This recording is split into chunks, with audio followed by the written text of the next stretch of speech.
Well, there are some very important new developments or new trajectories in Old Testament studies. And certainly, as I look back at when I started in the field in the late 70s, early 80s, there have been considerable changes. I remember when I first started studying the Old Testament seriously that the literary approach to biblical interpretation was the new thing, and everybody was moving away from sort of historical study of the Old Testament to a pure literary study. And that went on probably until the mid-90s, when there began to be a shift back to interest in history, both in terms of the history of Israel as well as in terms of the history of composition of biblical books. Now, the return to this interest in history took place in the light of the new insight we got into the literary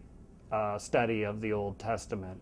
So I think that may be the most interesting thing that's going on, and out of that develops a lot of other topics. The approach to history called minimalism has become a big player. Yeah, there are a lot of interesting things, but I'll leave it there.